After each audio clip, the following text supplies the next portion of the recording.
Hello ladies and gentlemen, Pork Chopper here, and today we are doing another in-depth hero guide. Today we are looking at a sword wielding god. He's a unique initiator mostly played in the jungle or sometimes offlane. He uses his swords to tether enemies and can combo with himself to do some insane amounts of damage. And his name is Kwang. Let me know in the comments below what your opinion of Kwang is and how you play him. He's a melee hero that has the affinities Order and Corruption.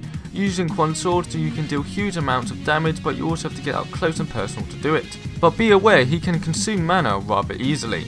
Just to note, some stats may change over time as Epic are always updating the game. The guide will still be perfectly fine unless they do some significant changes to Kwang, and if they do that I'll be sure to make another guide for him, don't you worry. Now let's look at his abilities. First up is Light of the Heavens. Kwang lifts his sword up and a beam of light appears, creating small AoE ability damage. It also, for 2.5 seconds, gives Kwang a bonus ability and basic armor. This can be up to 100 on each at level 4, so best used once you have initiated 2 good damage on close by targets, or even sometimes you don't even use it for the damage but just to stay alive if you know you're about to get heavily attacked. Early game it's great at clearing those camps. Just to note, your abilities are linked to Kwang's sword, not him, so when you don't have your sword in your hands it still does the damage wherever it may be, but we'll get into that in a bit. His next ability is Judgement of Heavens. This is Kwang's bread and butter. The skill of a Kwang player similar to a Sebrog is all about his tethers. The ability launches your sword in the air and after a very short duration lands where you placed it. Enemy right next to it will get tethered.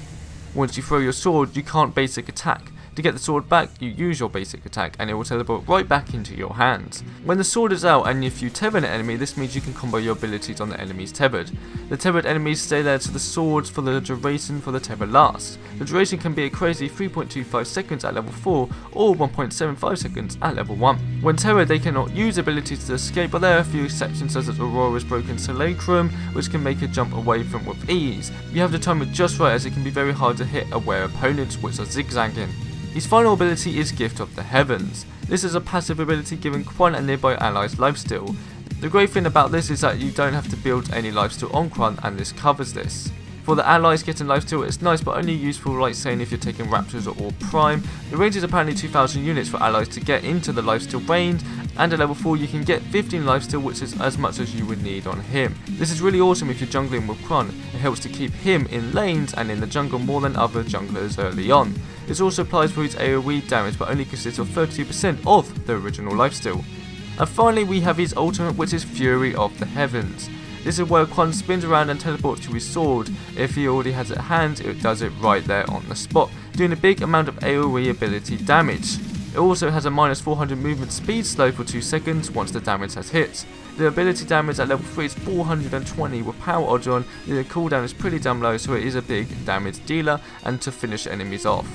So I have kept it pretty brief so far, but let's go into Kwang's combos, which without you will struggle to play him effectively. For the first is that you only use your Judgement of Heavens if you need to initiate. Try to sneak right next to him to get a few basic attacks off, or use your Judgement of Life for the extra burst damage. Once they try to escape, this is where you lock them down with the tether. If you successfully hit them you have a few options. One, and most importantly, is to keep them tethered for the whole duration. For example, say you are helping a teammate by ganking but they are backed up. Tethering the enemy and waiting for the whole 2 seconds so your allies can do easy damage to them and catch them up. While this is happening you can walk around freely, mostly getting right next to the enemy after the tether expires so you can start hitting them again. Once someone is tethered you can use Judgement of Life to do a nice little bit of ability damage, but the tether will stay. You can also use ult if you want to fully commit to the fight. This will stop the cover cause and the sword will be back in your hands ready for you to hopefully finish that opponent off. Now let's get into how to play him. For upgrades you want to start with the lifesteal passive straight away, especially if you're in the jungle. You will grab this and a scythe card called Brawler's Scythe, as you don't need the other one that gives you extra health per hitting a jungle minion. This means Kwang can stay and farm a lot more than most junglers, can clear the camps without losing really any health, even take the green buff just in time to help assist the mid laner grabbing those river buffs, which is very important for our junglers early game. After this you want to get Judgement on the Heavens to help with ganking, then Judgement of Light to help farming, and doing some extra damage if you are ganking still. Usually I would just keep upgrading Judgement of Heavens for the longer tether duration and Judgement of Light after that. The reason I don't upgrade Kwang's passive lifesteal too much is that it's super effective early on to farm, and then again late game once you have enough damage to store your life back with ease, but during the mid game it's sort of pointless as you rather focus on getting that damage and extra tether duration. The rest is with your combos, which I stated earlier in the video. Engage and use Judgement and Heavens to lock down those targets. This is up to how much you want to engage onto a fight. If it's a team fight and you terror, see how your team reacts. The terror will stay there, and if the team goes in, follow up with your ult, etc. No point ulting into 4 enemies for your team not to pack you up and you die instantly.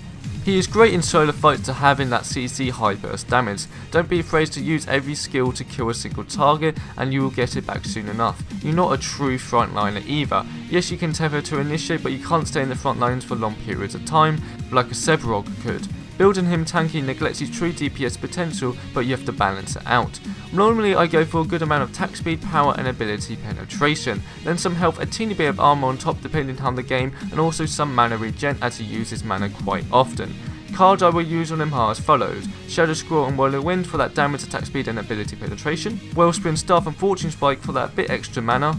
Some unique cards I may run him are Scourging Tail for the extra damage on the target after using ability on them, and Stab Link, which again with your lifesteal you can regen the health you lose from Stab Link rather quickly and gives Kwang that much needed mobility.